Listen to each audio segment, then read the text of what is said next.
कक्षा 10th B के बच्चे ध्यान देंगे। पिछले दिन हम लोग इतिहास में पहला चैप्टर पढ़े थे। उनमें कुछ महत्वपूर्ण शब्द आए थे। उन शब्दों को मैं व्याख्या कर देता हूं। जैसे पहला शब्द उसमें निरंकुशवाद आया था। मैं बताया था कि ऐसी सरकार या शासन व्यवस्था जिस पर किसी प्रकार का नियंत्रण नहीं होता, निरंकुशवाद कहलाता है। कल्पनादर्श, जिसको यूटोपिया, तो विचारकों या चिंतकों द्वारा एक ऐसे समाज की कल्पना जो ऐसे आदर्शों पर आधारित हो कि उसका साकार होना संभव न हो। मताधिकार किसे कहते हैं? तो मत का अधिकार किसी भी विषय के निर्णय या सरकार के चुनाव की प्रक्रिया में जनता को मत देने का अधिकार है। नारीवाद आया था। नारीवाद क्या है? तो नारीवाद स्त्री पुरुष के बीच लैंगिक आधार पर विभेद को त्याग कर सामाजिक, आर्थिक व सामाजिक समानता की सोच के आधार पर महिलाओं के अधिकारों और हितों का बोध करना नारीवाद कहलाता है। उदारवाद क्या है? तो 19वीं शताब्दी में यूरोप में मध्यम वर्ग के लोगों और बुद्धिजीवियों द्वारा प्रोत्साहित यह विचारधारा कि उन्हें ही अधिकाधिक राजनीतिक आर्थिक क्षेत्र में अवसर प्रदान किए जाए और उनकी हिस्सेदारी का प्रश्रय दिया जाए। अगला शब्द आया राष्ट्रवाद। राष्ट्रवाद किसे कहते हैं? तो वह विचारधारा जिसके माध्यम से जनता में राजनैतिक, सामाजिक व आर्थिक एकीकरण का प्रादुर्भाव हुआ, राष्ट्रवाद कहलाता है। लोकतंत्र,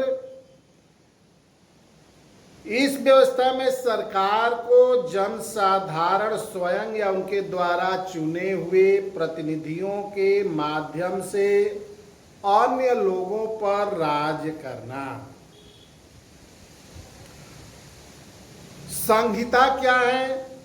तो वह नियमावली जिसमें नियमों की विस्तृत सूची दी जाती है, संहिता कहलाती है। अगला जर्मेनिया शब्द आया था। जर्मेनिया क्या है? तो जर्मन राष्ट्र का रूपक है। जर्मेनिया जर्मन राष्ट्र का रूपक है। जर्मेनिया चाक्षुष अभिव्यक्तियों के दौरान बलूत वृक्ष के पत्तों के मुकुट पहनती है, क्योंकि जर्मनी में बलूत वीरता का प्रतीक है, सूचक है।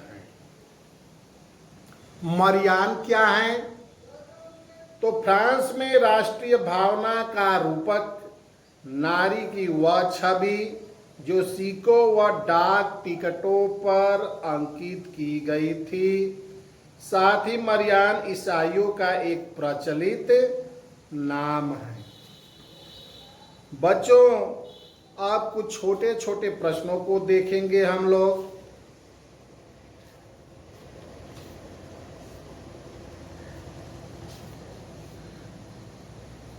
यूनाइटेड किंगडम का गठन कब किया गया?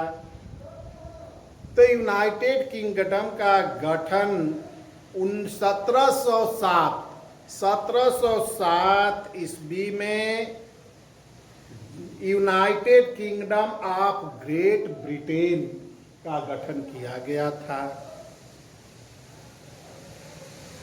मेनर किसे कहते हैं? मेनर क्या होता है? तो भूमि का वह टुकड़ा मेनर कहा जाता था जो सामंतीय व्यवस्था में भूस्वामियों के अधीन होता था तथा जिस पर सामंत के घर, किला और खेत के साथ साथ सर्प और भूमिहीन किसान भी रहते थे। फ्रेडरिक सार्जी के चित्रों में किस भावना की अभिव्यक्ति की गई थी? 1848 में फ्रांस के फ्रेडरिक सार्जी ने 4 चित्रों की एक श्रृंखला बनाई। इन चित्रों के माध्यम से विश्वव्यापी प्रजातांत्रिक और सामाजिक गणराज्यों की कल्पना की गई। इन चित्रों में स्वतंत्रता की प्रतिमा की वंदना सभी वर्ग के स्त्री पुरुष को करते हुए दिखाया गया है।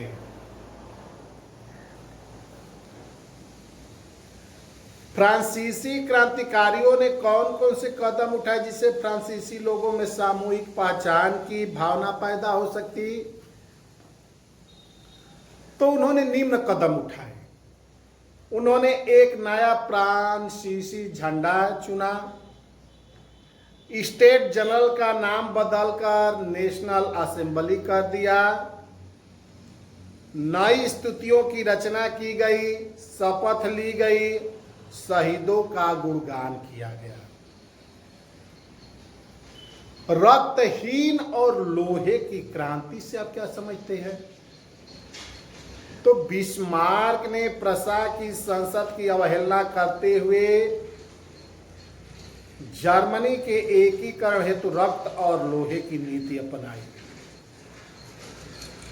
बिस्मार्क की शक्ति में अटूट विश्वास था, आस्था थे, अतः उसने सैन्य शक्ति पर विश्वास करके रक्त एवं लौह नीति का अनुसरण करते हुए जर्मनी का एकीकरण किया।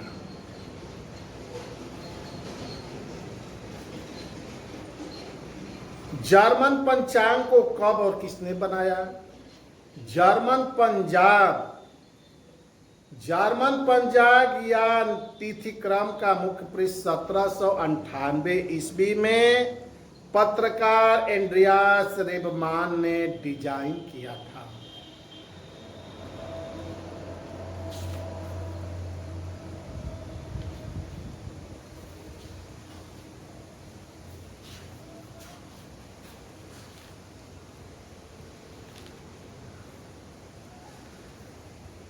अब पहला प्रश्न पूछा है पाठ्य पुस्तक में बच्चों की टिप्पणी लिखे जिउसेपे मेस्सीनी पर, काउंट कैमिलो दे काबूर पर लिखने के लिए, यूनानी स्वतंत्रता योद्धे, फ्रैंकफर्ट संसद, राष्ट्रवादी संघर्षों में महिलाओं की भूमिका। तो सबसे पहले मैं जिउसेपे मेस्सीनी के बारे में बताता हूं कि जिउसेपे मेस्सीनी इटली में राष्ट्रवाद का अग्रदूत था। उसका जन्म 1807 ईस्वी में जिनेवा में हुआ था। अपनी किशोरावस्था में ही वो कार्बोनारी नामक गुप्त संगठन का सदस्य बन गया था। मात्र 24 वर्ष की उम्र में लिंगुरिया में क्रांति का प्रयास करने के लिए देश से बाहर निकाल दिया गया और इसने 1831 ईस्वी में मार्सेई में यंग इटली सोसाइटी और बर्न में यंग यूरोप की स्थापना की। पोलैंड, फ्रांस, इटली और जर्मन राज्यों में समान विचार रखने वाले युवा इस संगठन के सदस्य थे। मेस्सीनी एक महान दार्शनिक होने के साथ साथ एक दूरदर्शी राजनेता भी था। अतः उसने जनसंप्रभुता के सिद्धांत पर बल दिया। ड्यूटीज ऑफ मैन नामक पुस्तक में उसने इटली की जनता के समक्ष राष्ट्र प्रेम का आदर्श प्रस्तुत किया। 1834 में मेस्सीनी ने यंग यूरोप की स्थापना की क्योंकि उसका यह विश्वास था कि खंडित राष्ट्रों के एकीकरण के बाद ही प्रत्येक राष्ट्र में मानवता का विकास जो है संभव होगा। दूसरा है काउंट कैमिलो दे काबूर। तो इटली के प्रदेशों को एकीकृत करने वाले आंदोलन का नेतृत्व करता Count Camillo de Cavour Italy का प्रमुख मंत्री था। वैचारिक रूप से वह न तो क्रांतिकारी था और न ही जनतंत्र में उसकी कोई आस्था थी। इतावली अभिजात वर्ग के अनेक आर्थिक रूप से संपन्न और शिक्षित सदस्यों की भांति वह इतावली भाषा में कहीं अच्छी तरह फ्रेंच बोलता था। इटली के सम्राट विक्टर इमैनुएल ने काबुल को 1852 ईस्वी में सार्डिनिया पीटमांट का प्रधानमंत्री बना दिया। वह एक महान देशभक्त विचारक पत्रकार था, अतः इटली की समस्या को अंतर्राष्ट्रीय स्वरूप देकर यूरोपीय देशों का समर्थन प्राप्त करना चाहता था। ऑस्ट्रिया ही इटली के एकीकरण में सबसे बड़ा बाधक थे, इसलिए काबुल ने अपनी कूटनीति चालों के द्वारा इटली की समस्या पर यूरोपीय देशों का ध्यान आकर्षित किया।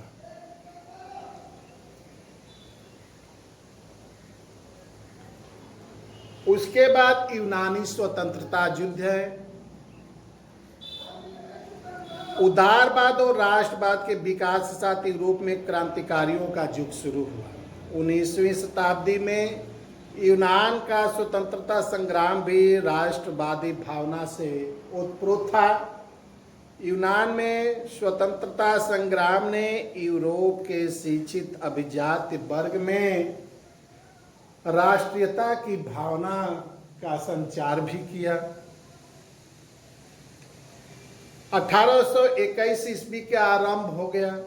यूनान में राष्ट्रवादियों को निर्वासन में रह रहे यूनानियों के साथ पश्चिमी यूरोप के अनेक लोगों का भी समर्थन मिला, जो प्राचीन यूनानी संस्कृति के प्रति सहानुभूति रखते थे। कवियों और कलाकारों ने यूनान को यूरोपीय सभ्यता का पालना बताकर उनकी प्रशंसा की। उसके बाद फ्रैंकफर्ट संसद, तो जर्मन क्षेत्रों में बड़ी संख्या में राजनीतिक संगठनों ने फ्रैंकफर्ट शहर में सम्मिलित रूप से एक सर्व जर्मन नेशनल असेंबली के पक्ष में वोट करने का निर्णय किया। इसे फ्रैंकफर्ट संसद के नाम से जाना गया। फ्रैंकफर्ट संसद के सदस्यों के चुनाव वयस्क मताधिकार के आधार पर किया गया था। संसद का प्रथम अधिवेशन 18 मई 1848 ईस्वी में फ्रैंकफर्ट के आयोजित किया गया। यह संसद सेंट पार चर्च में आयोजित हुई। उन्होंने एक जर्मन राष्ट्र के लिए एक संविधान का भी प्रारूप तैयार किया। अगला है कि राष्ट्रवादी संघर्षों में महिलाओं की क्या भूमिका थी। तो उदारवादी आंदोलन के अंतर्गत महिलाओं को राजनीतिक अधिकार प्रदान करने का मुद्दा एक विवादित विषय के रूप में सामने उभर कर आया। महिलाओं ने राष्ट्रवादी संघर्षों में बड़ी संख्या में हिस्सा लिया, भाग लिया। महिलाओं का अपना राष्ट्रीय संगठन स्थापित हो चुका था। महिलाएं समाचार पत्रों के माध्यम से अपनी प्रतिक्रिया व्यक्त करती थी। दूसरा प्रश्न है बच्चों कि फ्रांसीसी लोगों के बीच सामूहिक पहचान का भाव पैदा करने के लिए फ्रांसीसी क्रांतिकारियों ने क्या कदम उठाए।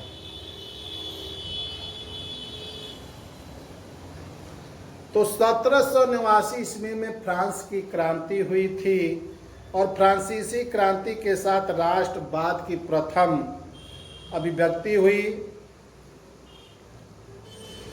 इसमें अनेक कदम उठाए गए जिनसे फ्रांसीसी लोगों में सामूहिक पहचान की भावना जो है पनपती गई, जो इस प्रकार थी कि पितृभूमि और नागरिक जैसे विचारों ने एक संयुक्त समुदाय के विचार पर बल दिया, जिसे एक संविधान के अंतर्गत समान अधिकार सबको प्राप्त हो। एक नया फ्रांसीसी झंडा चुना गया, जिसे पहले के राष्ट्रध्वज की जगह ले ली।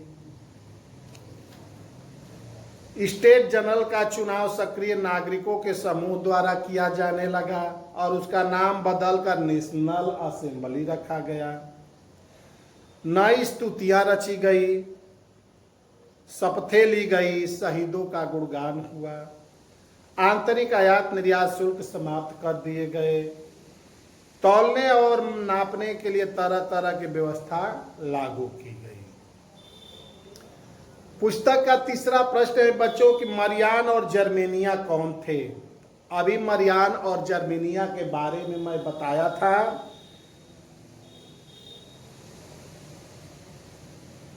चौथा प्रश्न है कि जर्मन एकीकरण प्रक्रिया को संक्षेप में कि जर्मनी का एकीकरण कैसे हुआ। तो जर्मनी का एकीकरण प्रमुख चरण निम्नलिखित है। जर्मनी एकीकरण की मांग के दौरान संविधान, प्रेस की आजादी और संगठन बनाने की स्वतंत्रता जैसे सिद्धांतों का विकास हुआ। संसदीय व्यवस्था स्थापित करने की पृष्ठभूमि तैयार की गई। 1848 में जर्मन महासंघ के विभिन्न इलाकों को जोड़कर एक निर्वाचित संसद द्वारा शासित राष्ट्र राज्य बनाने का प्रबंध किया गया। राष्ट्र निर्माण की सुधारवादी विचारधारा को राजशाही और फौजी ताकतों के विरुद्ध कड़ी चुनौतियों का सामना करना पड़ा। 7 वर्ष में ऑस्ट्रिया, डेनमार्क और फ्रांस ने 3 युद्धों में प्रशा की जीत हुई। इस तरह जर्मनी ने एकीकरण प्रक्रिया पूरी हुई। 18 जनवरी 1871 में वर्साय में प्रशा के राजा काइजर विलियम प्रथम को जर्मनी का सम्राट घोषित किया गया। इस प्रकार से जर्मनी का एकीकरण हुआ।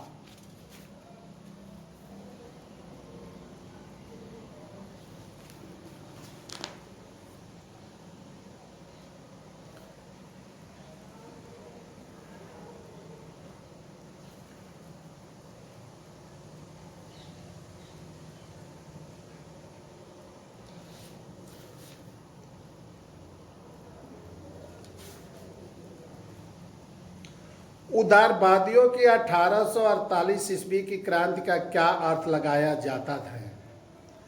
तो उदारवादियों द्वारा स्थापित 1848 ईस्वी की क्रांति यथार्थ में तब हुई जब कई यूरोपीय देशों ने बेरोजगारी, भूखमरी तथा गरीबी का परिवेश था। इस क्रांति को लाने में मध्यम वर्ग का बहुत बड़ा योगदान था। परिणाम स्वरूप सभी देशों ने अनेक परिवर्तन घटित हुआ। उदारवादियों के 1848 ईस्वी की क्रांति का अर्थ था राजतंत्र का अंत और गणतंत्र की स्थापना। राजनैतिक क्षेत्र में परिवर्तन आए। उदारवादियों ने ऐसे राष्ट्र राज्यों का निर्माण की मांग पर जोर दिया जो संविधान, प्रेस स्वतंत्रता और संगठन बनाने जैसे संसदीय सिद्धांतों पर आधारित हो। सामाजिक क्षेत्र में परिवर्तन हुआ, आर्थिक क्षेत्र में परिवर्तित हुआ।